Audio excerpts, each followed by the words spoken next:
So for this last section, we're going to look at things algebraically. What's really important, what I boxed out, is the indeterminate form. So we always try direct substitution first. If we get the form 0 over 0, then algebraically we have to see if we can simplify it. We can factor it. We might have to multiply by conjugates if I have radicals in there. Multiply it out. If we have complex fractions, we're going to have to clear those fractions. But again, always number one, try direct substitution. And if that doesn't work, that's when we're going to move to, if we had indeterminate form with that, then we're going to try something else algebraically. So our first one, we have the limit is x approaches 5 of x. So if I do a direct substitution, I just plug in 5 for that. The second one, we have the limit as x approaches 5 of 7. Well, there's nothing to plug in, right? It's just a constant function. So it's just going to stay 7 because there is no x's in there. For our third one, we have, or part C, we have x squared minus 6x plus 5 over x squared minus 9. So again, I'm going to try a direct substitution. So when I plug in 4, I get 16 minus 24 plus 5. And on the bottom, 4 squared gives me 16 minus 9. So that would give me 31 minus 24, negative 3.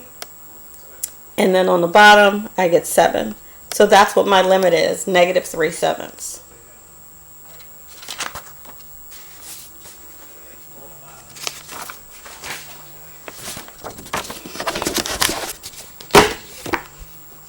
Part D.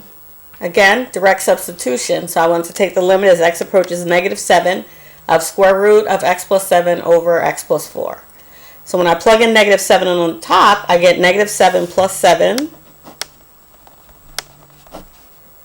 And then on the bottom, I get negative 7 plus 4.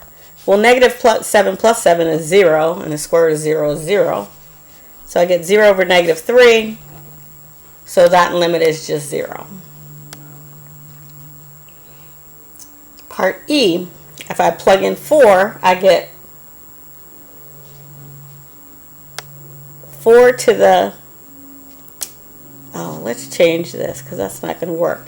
Let's change that to x squared minus 16 instead of x to the 4th minus 16 because we haven't looked at an indeterminate form and that one didn't work. So if I plug in 4 here, I get 16 minus 16 on top, 4 minus 4 on the bottom. So therefore, we're in indeterminate form now. So I need to do something algebraically. Well, I see that this is a difference of two perfect squares, so I can factor that to x minus 4 times x plus 4. And then I have an x minus 4 on the bottom.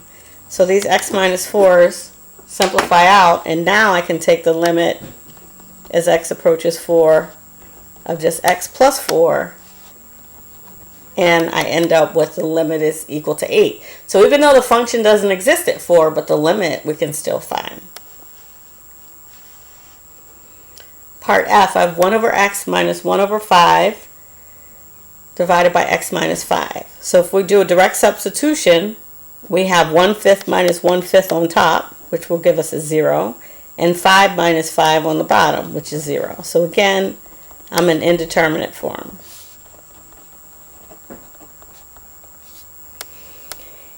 And because I have all these fractions, I'm going to just multiply through by the least common denominator of these fractions and see if I can clear it out. So we have 1 over x minus 1 over 5 over x minus 5. So if you look at the smaller denominators for each term, we get an LCD of 5x. So I have to multiply every single term on the top and the bottom by that 5x. So the first one, this x cancels with this, so I'm just left with 5 times 1, which is 5, minus the 5's cancel here, so I have x. And then on the bottom, I'm not actually going to multiply that out. I'm going to leave it as 5x times x minus 5. And the reason I decided not to just distribute that and leave it is because I see that these two are going to simplify. So 5 minus x over x minus 5, that simplifies to a negative 1. So I end up with negative 1 over 5x.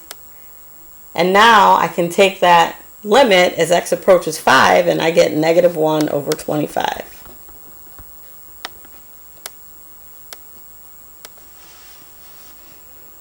Part G, if I do a direct substitution, I get h squared minus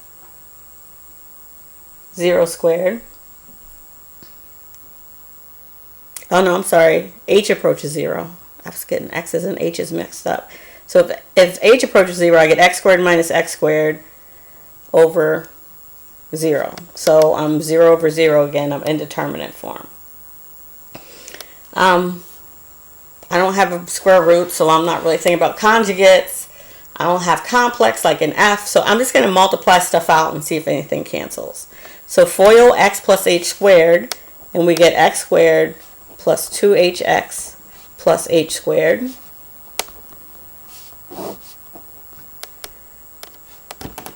And then minus that x squared. So this x squared and the minus x squared cancel. And what's left, I can factor an h out. So I have h times 2x plus h over h. So these two h's simplify out. And I end up with just 2x plus h. Now when you take that limit as h goes to 0, we end up with just 2x. And then the last one here, x minus 9 over the square root of x minus 3. A direct substitution, we would get 9 minus 9 on top. And square root of 9 is 3, so 3 minus 3 on the bottom. So we have 0 over 0. Here I do have a square root, so I'm going to try the conjugate. So that's the original, and we know that the conjugate, we just change the sign. So I have x minus 9 times the square root of x plus 3 on top. And when you multiply this out, square root of x times square root of x gives you an x. That would give you 3 square roots of 3 minus 3 square roots. 3 square roots of x minus 3 square roots of x, so they just cancel out. And then negative 3 times positive 3 gives you a minus 9. So this factor, x minus 9 and x minus 9, simplify. So now when I take that limit as x approaches 9 of square root of x plus 3, I get square root of 9 is 3 plus 3 gives me 6.